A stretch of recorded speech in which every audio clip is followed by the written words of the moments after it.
Good afternoon, everybody, and welcome to the third and final webinar in the South African pandemic past and present, the Spanish flu of 1918 to 1999, and the light it cast on the COVID-19 series. In late 1901 and early 1902, a plague epidemic arrived in Cape Town. South Africa was caught up in the Anglo-Boer War. This disease had been brought to South Africa by infected rats aboard British military supply ships. It soon spread, and most affected were coloured and African dock workers living in insanitary conditions in slums all over the city. As a result, Africans were blamed for the outbreak and the spread of the disease. In response, the local authorities established the location of Uitvlucht in Ndebeni and the immediate removal of Africans to the new settlement. When the Spanish flu broke out in 1918, Ndebeni was one of the worst affected areas. Ndebeni was razed to the ground and residents were removed to the first formal housing project for Black people in South Africa. In 1920, the township of Langa was established. It was the outbreak of the Spanish flu that compelled the local authorities to make major policy changes in the area of housing and public health. It now gives me great pleasure to introduce the two speakers of today's webinar. First is Emeritus Professor Howard Phillips. Professor Phillips taught at the Departments of History and Public Health at UCT, where he pioneered the teaching of the history of health, disease, and medicine. He is the author of several books in these fields, including Black October, the impact of the Spanish influenza epidemic of 1918 on South Africa, the Spanish flu epidemic of 1918 to 1919, New Perspectives, Plague, Pox and Pandemics, a Jacana pocketbook history of epidemics in South Africa, and In Time of the Plague, Memories of the Spanish flu epidemic in 1918 in South Africa. Mia Malan has won 26 African Journalism Awards for her work and is a former fellow of the Reuters Institute for the Study of Journalism at Oxford University. She began her journalism career at the SABC, where she worked as a radio and television reporter. In 2003, she established the first health journalism program for Internews Network in Kenya.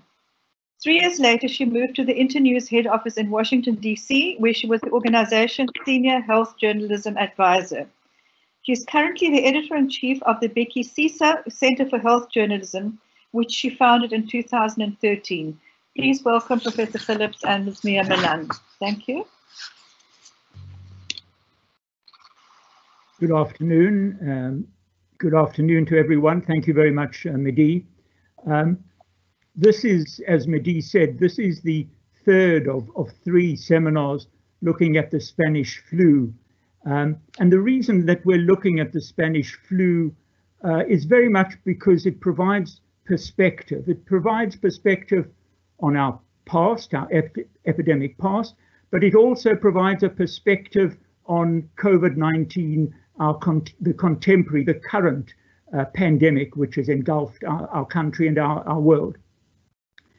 In the previous 2 seminars, we looked at the Spanish flu and memories of the Spanish flu. That was, I think, at the beginning of July with Fanula Dowling.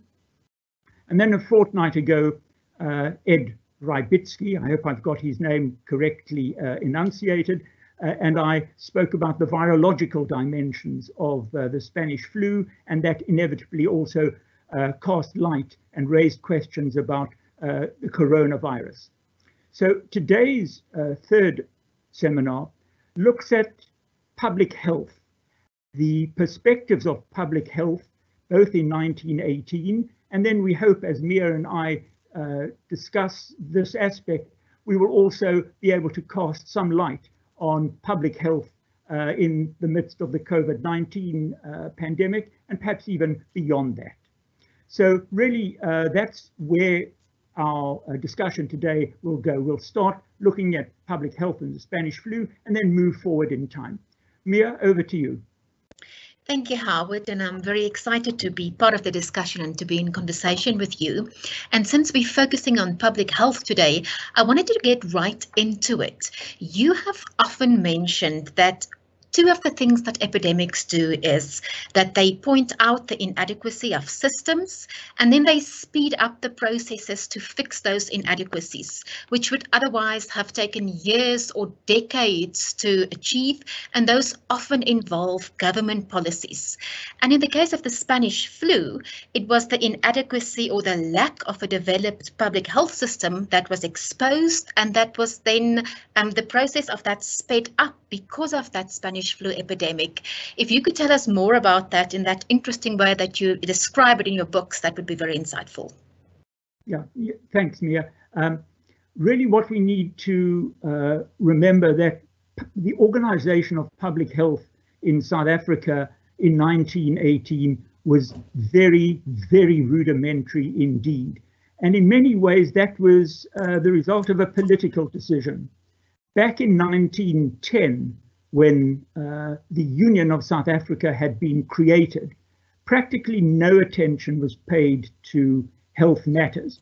The very strong emphasis was on political compromise. Health matters more or less fell through between the cracks. The result was that there was no national public health system in South Africa when the Union was created in 1910. And in the years thereafter, a few attempts were made to put into place some kind of organized public health system for the new country. But effectively, these were attempts which ran into vested interests, which more or less thwarted them. The vested interests were two. The first was the new provincial administrations of the four provinces of the Union of South Africa. They, because there was no allocation of responsibility for health in 1910, they more or less took over the running of state hospitals. And so they dug in their heels after 1910 and wanted to hold on to responsibility for hospitals. So the hospital services really were a provincial area of jurisdiction and authority. The other vested interest was that of the municipalities, of the town councils and city councils. They were responsible for sanitary issues, for disinfection, and they too wanted to hold on very tightly to these responsibilities. And so when in 1911 and 1912, some very tentative moves were made to introduce some kind of legislation, municipal authorities and the provincial authorities said, absolutely no, we're not even prepared to consider this. These are our areas of authority. And central government more or less backed off until 1913, when they introduced a draft, circulated it, and once again there was considerable resistance to that. And then in the middle of 1914, World War I broke out, and so all discussion of who should be responsible and a public health system was very much put onto a back burner. What World War I did, however, was as the war proceeded, it showed up the unhealthy conditions of many new recruits. And the Union government increasingly became aware of the very considerable shortcoming with which the absence of a public health system meant. And so in 1917, an attempt was made once again to try and persuade the municipalities and the provincial administration to give some way on the issue of public health. And all that was possible is that a very small sub-department of the Department of the Interior was set up at the end of 1917, called the sort of sub-department of health. 1918, they began to push a little bit more, and eventually they held a conference in Bloemfontein in September 1918, which was aimed at trying to provide some kind of compromise that a public health system would be set up. And for 3 days, they really wrestled with this issue, lots of horse trading and negotiation, and eventually they hammered out a rough compromise. And they then said to one of the medical officers of this tiny, minute, embryonic sub-department of public health, now you've got the general gist of what has been talked about. Go and turn this into a bill, and we'll bring the bill before Parliament next year, and eventually we will come up with a public health system. Well, that was almost like a Greek tragedy, because as that conference in Bloemfontein was happening in the middle of September 1918, at that moment, the Spanish flu was being introduced by returning troops to South Africa. And that really transformed the situation completely. So there is something happening, slowly being prevented from moving, running into vested interest, but slowly moving in some direction. The medical officer who was given the task of turning these ideas into a bill, a draft bill, was Dr. Mitchell. And apparently Dr. Mitchell said to his seniors, okay, give me a month, let me be undisturbed, and I'll produce the bill. Well, the next month, October 1918, was anything but undisturbed, because the Spanish flu exploded around South Africa, plunging the country into its worst calamity ever.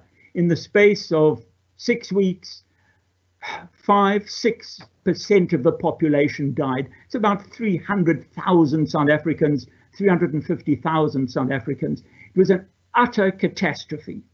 And of course, what that did was to accelerate hugely the urgency, because doctors at the time were saying, it's coming back. This wave, which has so devastated South Africa, contemporaries called it Black October. This wave which has devastated South Africa is coming back. And so Mitchell was told, go and do it, and go and do it very quickly. And apparently he went up, his son told me, I interviewed his son years ago, his son said he went up to the Union buildings, to his office in Pretoria, but there were so many things going on that he was very hard put to concentrate. And so what he did was he gathered up all his papers in his briefcase, went back to their house, and at the kitchen table drafted this bill. So somewhere there ought to be a monument to the Mitchell's kitchen table on which the draft bill was actually drafted in 1918. The bill then was introduced rapidly at the beginning of 1919, and the bill went through Parliament at a speed which was unanticipated. They had thought originally, before the Spanish flu, it would take a couple of months, if not years, before all the compromises, all the horse trading would actually be completed. But the bill went through Parliament in double quick time, and South Africa's first Public Health Act was passed in June 1919, and that act set up the Department of Public Health, which is exactly the department which exists today. Zweli Mkhize's department is indeed, it's 101 years old. And here we have got really the foundation of the South African public health system. But bear in mind, and maybe we can move on to that in a moment, Amir, that this was a compromise. It was something which had to accommodate the vested interests, and the way in which it accommodated those vested interests was very telling and cast a very long shadow over public health in South Africa. So, Mia, the two aspects which you referred to, that a pandemic, particularly a severe pandemic, can accelerate trends, that you can see very clearly illustrated indeed, and can produce, because of the shortcomings which a pandemic shows up in any public health system, don't we know it now, but in any public health system, and particularly in 1918, where there was this seriously deficient, hardly a system, framework, what it did was to push for urgent, rapid action, which produced this pioneering foundational Public Health Act. I jotted down a comment which was made by the Medical Office of Health of Cape Town after the act was passed. He said, "Had it not been for the compelling forces of the dreadful and disastrous epidemic of influenza, it's doubtful whether such a measure would have been passed, or at any rate, it would have been passed in a very emasculated form." And we must always be careful about reading history backwards to say, oh, well, it was obvious that the Public Health Act was going to be passed. We need to recognize that at the time, the vested interests were very powerful and very determined to hold on to a great deal of the authority which they had. The government law advisor, the man who really had fine-tuned the content of that act, said the epidemic induced, quote, "a spirit of compromise both in and out of Parliament, a spirit which it is doubtful would have existed except for the remembrance of what the public suffered in that dreadful epidemic." So that is very much how that 1919 Act, that foundational act, fits into those two parameters which you flagged, Mia. So Howard, that really makes me wonder, because there are striking similarities with COVID-19. You mentioned that when those discussions happened in Bloemfontein about public health and to have an act and create a department, there was this disaster that the Spanish flu broke out in the middle of the discussions. And if we take it, like to today, Parliament was about to start to discuss the NHI Act, the National Health Insurance Act here in South Africa, or the bill, in fact, that will become an act. And then COVID broke out. So we had NHI hearings towards the end of last year, and we had lots of debate about it and also a lot of vested interests in that. And now we have COVID. So the Spanish flu became known for the creation of a public health department. Do you think COVID-19 will become known as the epidemic that sped up the creation or implementation of the NHI? Mia, I'm better at looking backwards than looking forwards, but certainly those pressures that you talked about are very apparent, and presumably once COVID-19 abates, we hope, that will be right at the top of any priority list. The inadequacies of the existing system are there for everyone to see. They're very stark, and of course that's the nature of pandemics. Pandemics really reveal starkly, graphically, shortcomings, fault lines in a society, and COVID is doing that exactly. I mean, there's a kind of symmetry which almost makes it look as if we're dealing with drama in which you've got sort of the forecast of what may happen, and then the rumblings, and then suddenly the storm breaks over the society. It absolutely is pushed to its very edge, and out of that comes some kind of resolution, attempt to provide some kind of structure which will prevent a recurrence, because that's really what is so urgently needed and was so urgently needed in 1919. You remember I said that medical science in 1919 was saying there's going to be another wave of the epidemic. You need to act very rapidly indeed. And who knows quite how COVID-19 is going to behave, but my guess is that that is going to be all the time, if not in the background, certainly right in front of people's eyes all the time. The experience of having a society under siege to a greater or lesser extent. That's what we are at the moment. The world is under siege. So are there any lessons that you think we can learn for today from the way in which the health system should be managed from the Spanish flu? For instance, there are sometimes facilities, some are managed by municipalities, some are managed by provinces, and sometimes it's both, and it's not so clear who manages what part. Are there lessons that we can learn from that? And are there facilities that you can mention that you, for instance, have seen in the Western Cape where some of those complications emerge? Yeah, we need to go back to what I said a little earlier, the compromise of 1919. the way in which the Act tried to accommodate these vested interests was to create, yes, a public health department, overall, a sort of overarching public health department, but then to devolve power and responsibility for different aspects to provincial and then municipal authorities. So state hospitals, general hospitals, were left as the responsibility of the provincial administrations. And then areas of clinics, sanitation, the control of abattoirs, etc., dealing with infectious diseases was the responsibility, or preventing infectious diseases was the responsibility of the municipalities.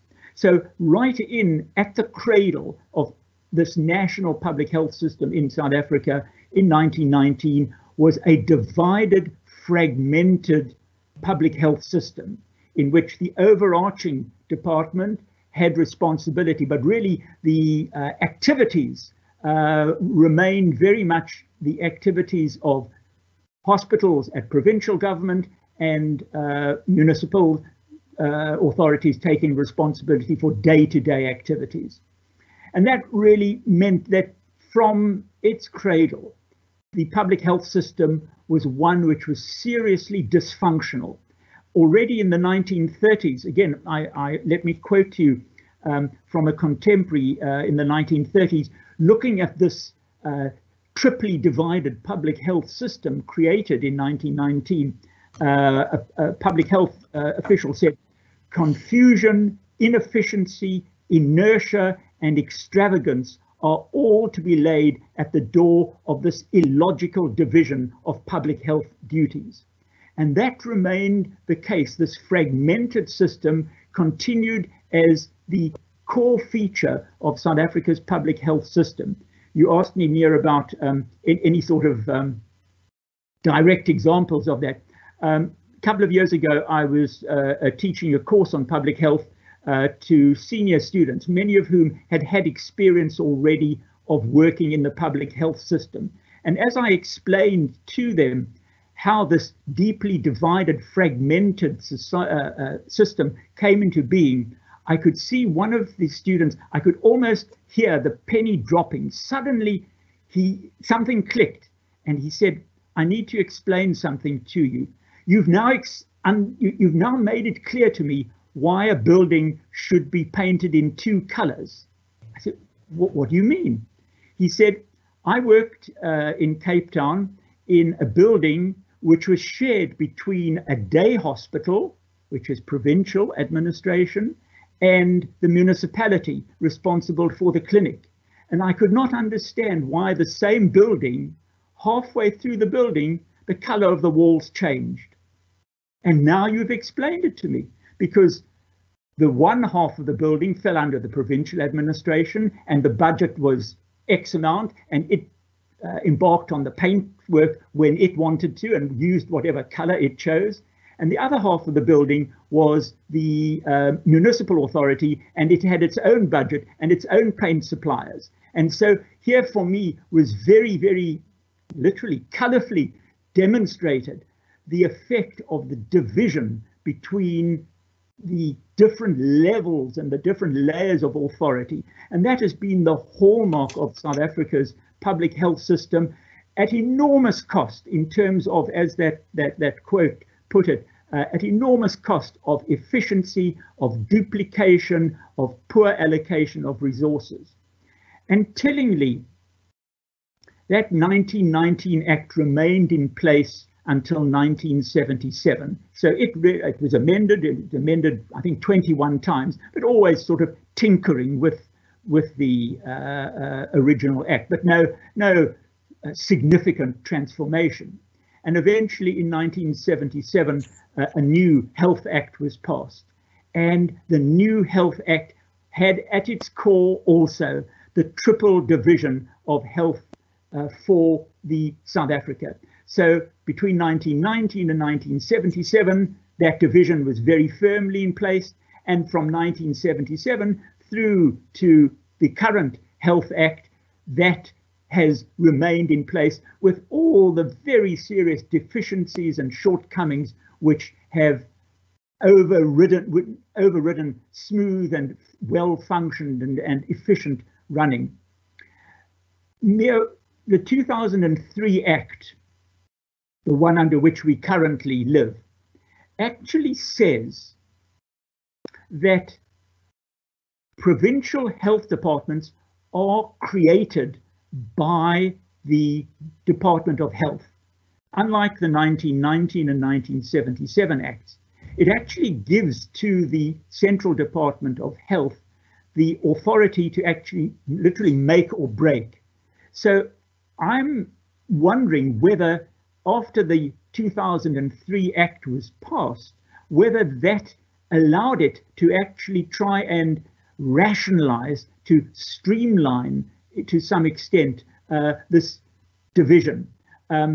Just while I mention the 2003 Act, I should actually just point out that as far as I'm aware, that 2003 Act went through 19 versions, which really drives home how much horse trading compromise was required.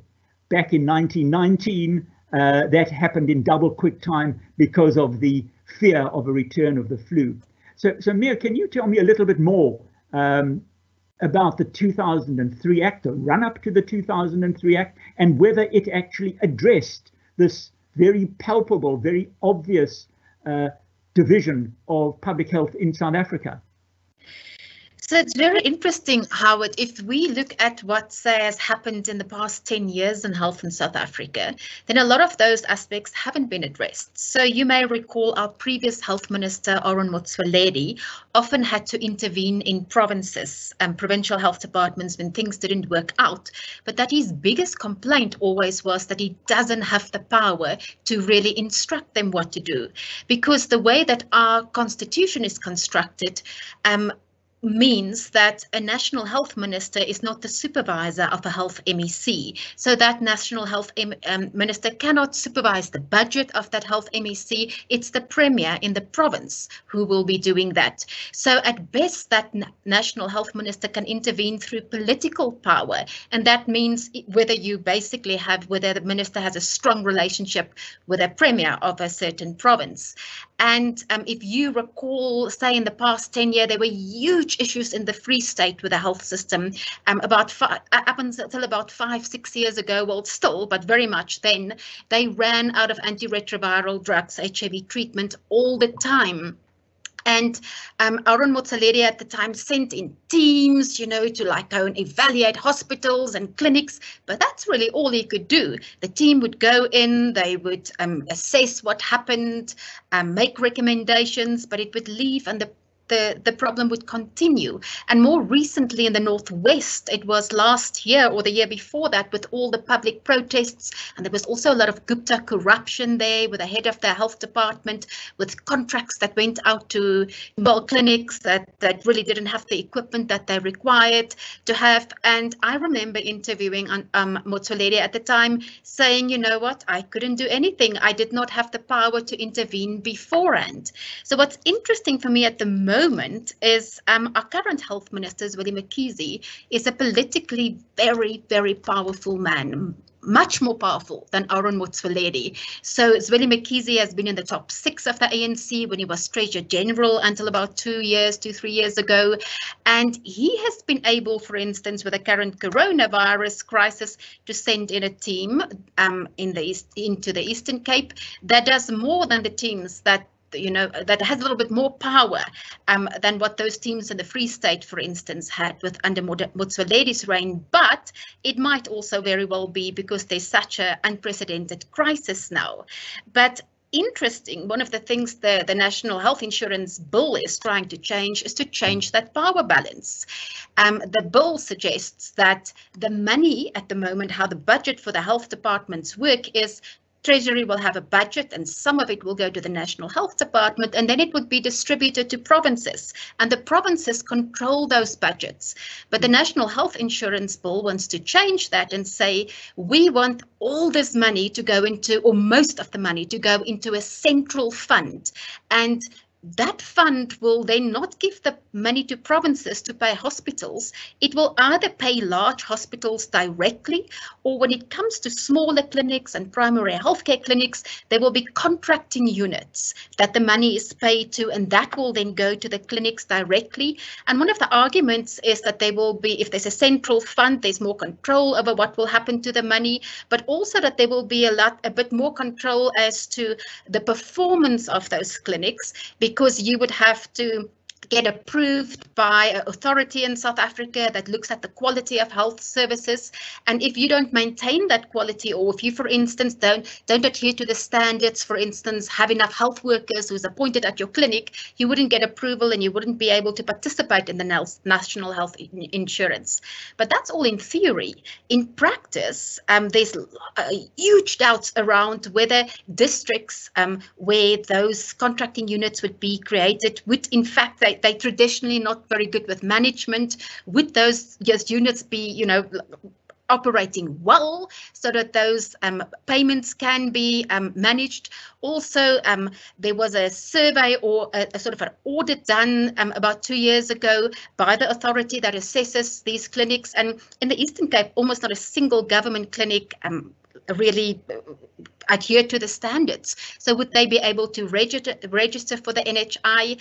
One of Aaron Motsoledi's arguments was always that if you have the system and the NHI would buy health services from either private or public clinics, and the private clinic in the area would be providing better services, then there will be competition, and the private facility is likely to increase the quality of its services. Whether that will pay out in public, in real life, remains to be seen, and there's certainly a lot of doubt about that. And I've always had a question that if that is how it happens and you don't get your money, you don't get paid for your clinic because it wasn't up to scratch, and you don't have an income, then what would the reaction of unions be, for instance? Where would the money come from to pay those workers? So certainly I think what we're seeing at the moment is that there is forced almost by a crisis cooperation, better cooperation between the public and private sectors. We've seen all these agreements at the moment where the government is buying beds from private hospitals. It's extremely complicated because with our current legislation, a private hospital can only appoint nurses and cleaners. They cannot appoint doctors or radiologists or, lab technicians. So what that means is that each of those medical professionals have their own businesses. They don't work for the hospital. So when the government had to negotiate these contracts, they could negotiate for the price of a bed, but they had to have individual negotiations with all of these different medical organizations that represent all these medical professionals, because they had to negotiate separate prices for those services. And how it's going to work at the moment is that there are 3 large medical aides who will administer these payments when the government buys a bed from the private sector, and they will then divide the money between everyone who helped. So there will be one price that they pay for a bed, but it's not just for a bed, it includes the medical professionals, and those medical administrators will then decide, who gets how much for which part of the service. So yes, I think there are still a lot of those Spanish flu, like divisions, vested interests is still in practice actually there. It's still a large problem that a national health minister doesn't have control over provincial health departments. But at the same time, if you give a large fund so much control over money, there's huge opportunity for corruption. And we're seeing that with COVID-19 at the moment. We see with the tenders for personal protective equipment that has been from a central fund to some extent, because it's a disaster management fund, that there has been a lot of corruption. I mean, at the speed almost faster than previously. So the question would be, if you have a fund like that, how do you structure it so that there's less opportunity for corruption? And is it really the right thing to give a national health minister so much power as the NHI in the current form of the bill would give the health minister? So Mia, would the situation that you are describing, the complexities, it's Byzantine in terms of the way in which there's ever more players in the field. In 1919, the private sector hospitals, there were not private sector hospitals. And medical aid did not exist to any significant degree. So, for instance, the sort of possible direct intervention taking over the administration of a health department, we see it being talked about in the Eastern Cape now, is that the central Department of Health more or less overriding the provincial terrain and saying the crisis is such that we need now to actually run it because you are unable to do so efficiently? Is that in contravention of the usual situation, but only because of the crisis that it's able to do that? So it's not so unusual. In the past decade, I would say 2/3 of our provincial health departments, they're so badly managed that they've all been under administration, whether that was, and you can be under administration of the provincial treasury in your province. It doesn't, there's different versions of administration. Yeah. You can also have a national health department team being sent in, but essentially administration essentially means we take over your finances and we manage it for you. So Limpopo has been under administration, for instance. There was a time when the Free State was under, I think, if I recall correctly, under the treasury administration in the province. So I think what we should rather see in that is that there has been so many management problems with provincial health departments that we've seen administration as an intervention as something very, very frequent over the past decade.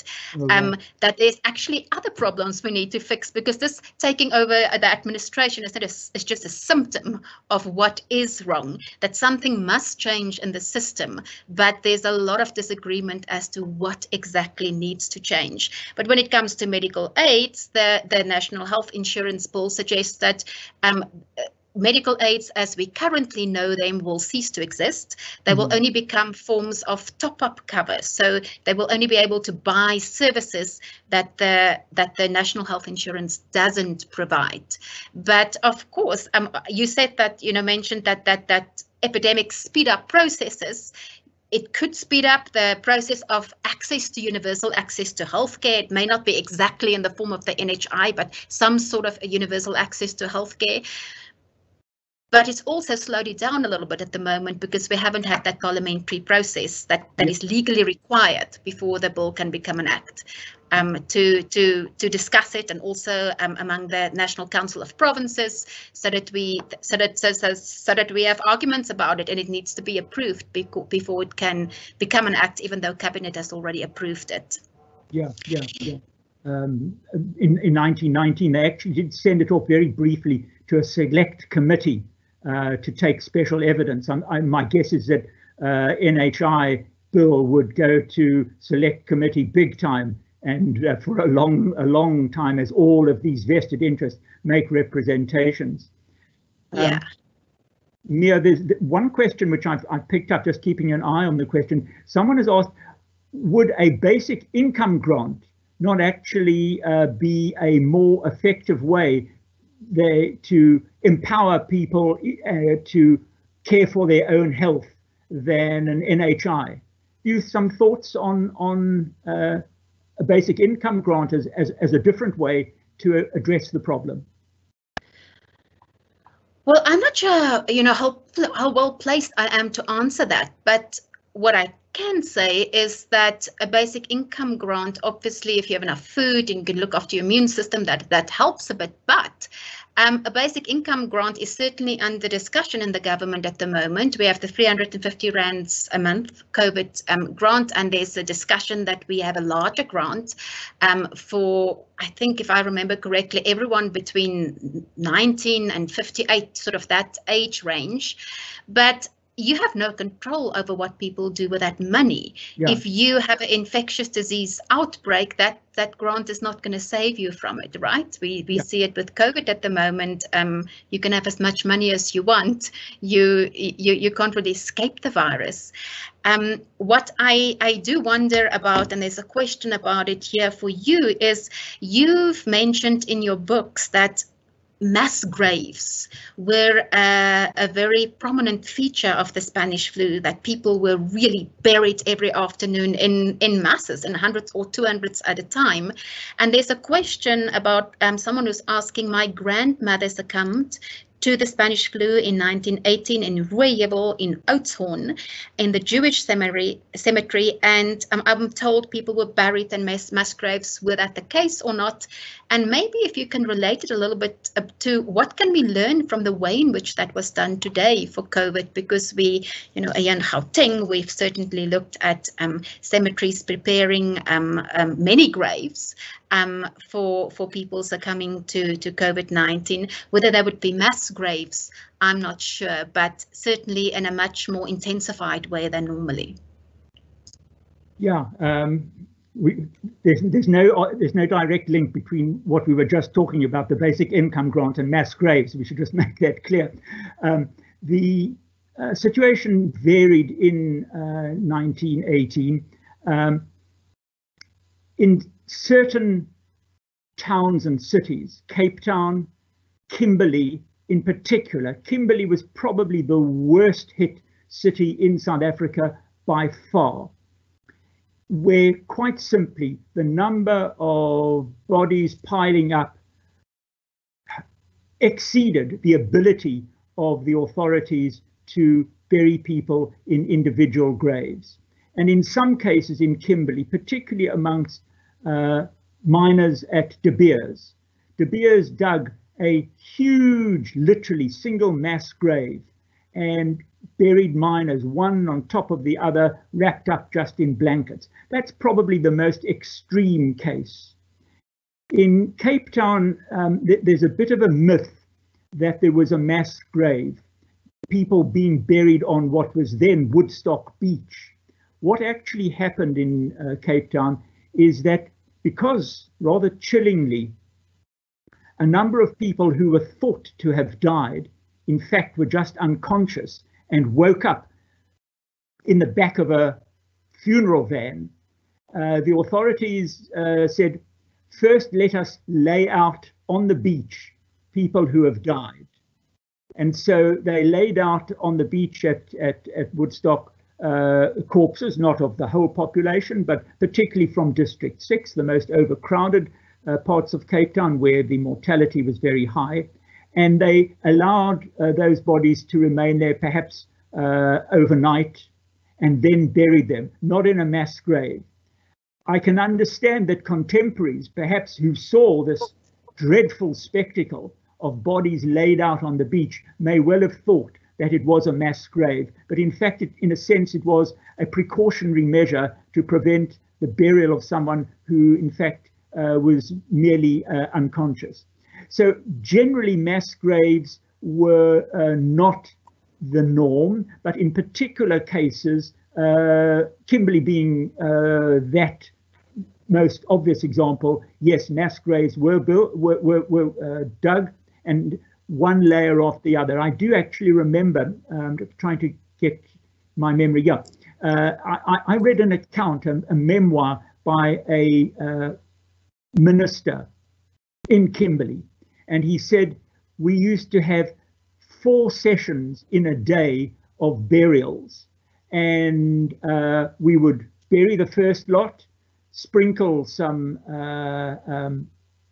liquid over them, and then an hour later bury the next lot, bury the next lot, and eventually, and this really was an indication of how desperate the situation was in Kimberley, we would bury people into the night by the headlights of cars.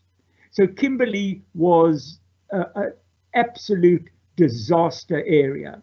And so mass graves there were extensively used, but not really on any widespread scale elsewhere in South Africa.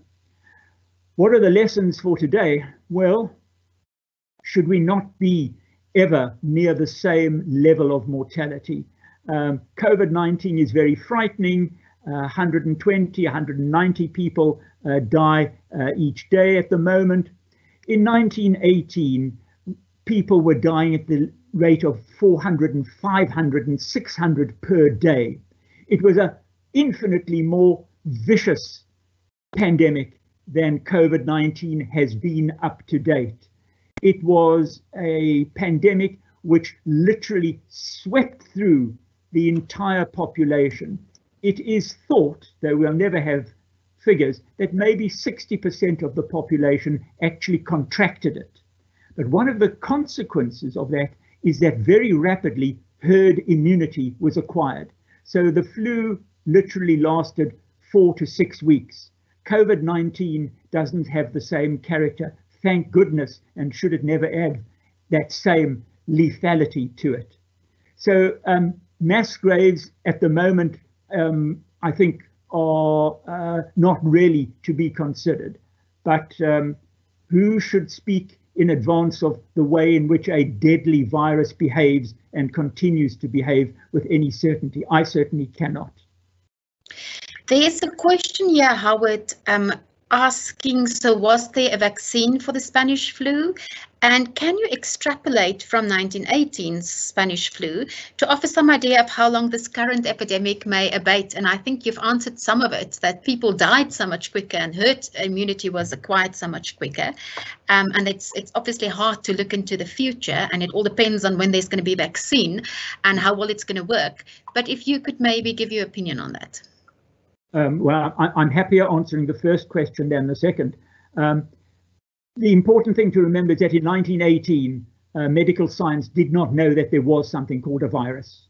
They thought that influenza was caused by bacteria. And so quite simply, they could not target the pathogen which caused influenza because they didn't know such a pathogen existed. Even if they had, it's doubtful they would have been able to do very much which was effective. So desperate measures in desperate times, we know that phrase now very strongly for ourselves.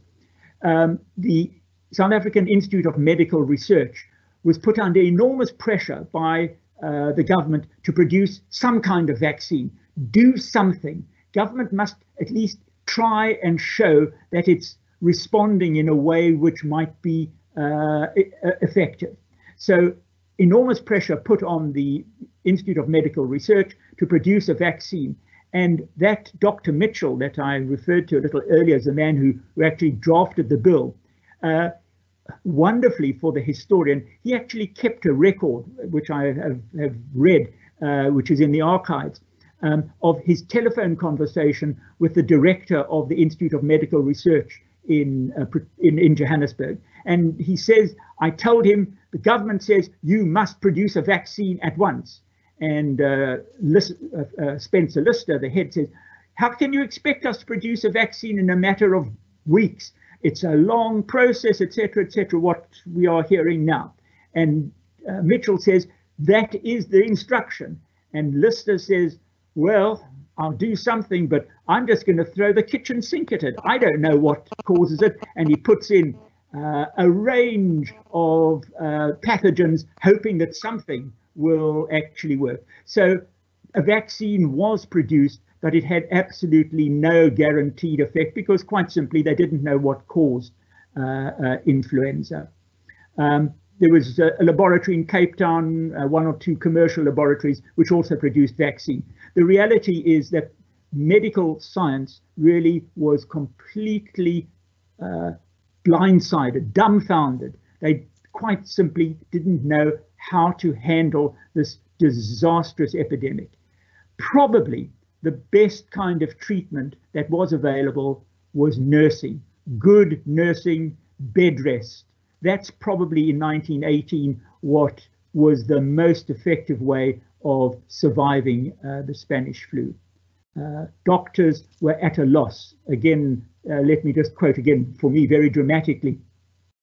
I spoke to the son of a GP in Cape Town in 1918. The son he accompanied his father on his rounds. The son was 14 at the time, and I spoke to him when he was an old man in the 1980s. And he said to me, that was the first and only time I saw my father cry at his inability, at his impotence to do anything to save the lives of young couples. And I think that really illustrates how hard-pressed and desperate the medical profession was in the face of this absolute firestorm of Black October. That also reminds me of the current situation where there is a lot of misinformation that's being spread around COVID-19, and there's a question that has come up about, were there lots of conspiracy theorists and uncooperative citizens during the Spanish flu as we have now? You've started off when we spoke about people blaming each other, for the epidemic, and with COVID-19, we've seen people saying it was, manufactured in a laboratory. Did you see those kind of arguments emerging with the Spanish flu? Mia, that's a standard human response. It's not peculiar to South Africa. It's not peculiar to COVID-19. In the face of a threat to life, we are almost as a species, almost programmed to say, who's to blame, who's responsible, and then to point a finger. And invariably, the finger is pointed at the other. The other can be someone within our community, another country, another group, but that is a very standard human response. It is well recorded from ancient times right to the present. It's we are almost, I think, hardwired to respond in that way. And so in 1918, it was no different. In fact, perhaps even more so, because of course 1918 is still in the midst of, or final year of, World War I. So lots of fingers pointed at the enemy. Who are the enemy? They are those who are fighting against us. And again, let me quote what a woman said to me who had lived through the flu. She was a young girl at the time. She said, but it's obvious where it came from. Germs, Germans, because of course the Germans were the enemy in World War I. But given the nature of South African society is a treasure chest for finger pointing and stigmatizing. And so English speakers blamed Afrikaans speakers, Afrikaans speaking whites blamed English speakers, blacks blamed whites, whites blamed black. It's absolutely widespread, but it's very much a product of fear. And in the face of fear, in the face of your life is on the line, you need to know who's responsible, and pointing a finger at them, at others, is very, very common indeed. So COVID-19, Spanish flu, smallpox, bubonic plague, you name it, we've pointed our fingers repeatedly across history. So we've got time for one more question for you to respond to before we go back to Madi. And that is a question that asks, how do we manage pandemics when COVID exposed inequality in health services and housing? And I know in some of the other epidemics that we've had in South Africa, it's actually had a negative effect. It sped up processes of racial segregation when it came to housing. What do you think is going to happen with COVID-19? Is it going to be any different? If you believe the politicians, it's going to be completely different. It's going to be a brave new world. But if we look back in history, the same kind of, we must bring about reforms, we must change things, we cannot allow such a situation to remain. Politicians generally, under the pressure of a severe pandemic, almost they're bound to say something along those lines. Is that going to happen post-COVID-19? I'm almost inclined to turn the question back to you, Mia. What do you think? So, if I look at past pandemics, for instance, the bubonic plague, which really sped up racial segregation and the creation of townships, to push Black people out of urban areas because they were seen as people who carry disease because of, racial prejudice.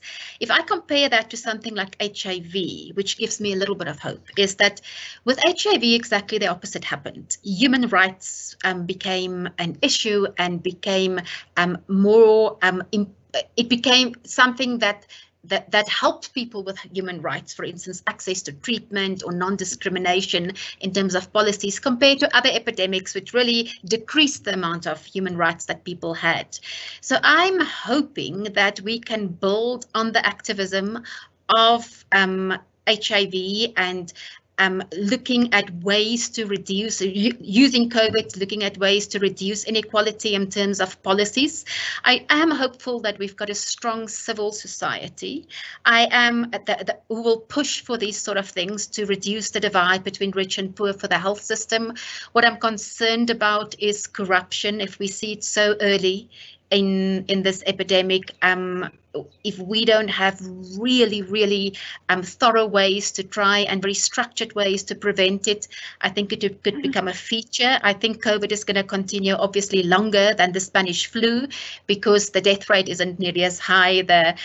So the virus, and we don't have a vaccine for it yet, and herd immunity is not going to happen as quickly. So I think we're looking at definitely a year or two, even if we find a vaccine before then, because the vaccine wouldn't simply miraculously be available to everyone straight away. We also don't know, if we find a vaccine, if it's going to provide long-term immunity or a shorter version of immunity where someone would have to get the vaccine every year or every 2 or 3 years, or how much protection it's going to provide against falling ill, essentially.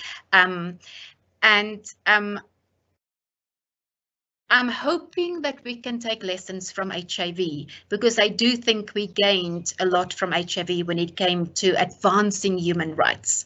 And I'm hoping that we can use some of those lessons for COVID to reduce inequality, and that it could in some way work, that we speed up some policies or processes to provide more people with access to healthcare, and that it would make people slightly more sensitive, those of us who have access to private healthcare, as to why we do need to share and subsidize people who don't have that privilege, and more accepting to things that you might lose because you're going to help to subsidize for the better of the entire country. Yeah, Mia, I would just add one dimension, that we need to recognize that HIV/AIDS is a very different kind of pandemic to COVID-19, not least in terms of time. In a sense, HIV is a relatively slow-moving pandemic. It allows people to act and not to have to make decisions almost overnight. And I think the pace of COVID-19 as against HIV/AIDS and the opportunities to act and think and consider, those put them into rather different categories. And so, yes, certainly the context in which HIV/AIDS pandemic occurred is very different. The political context is different, but there are also rather different kinds of pandemics, and we must bear that in mind.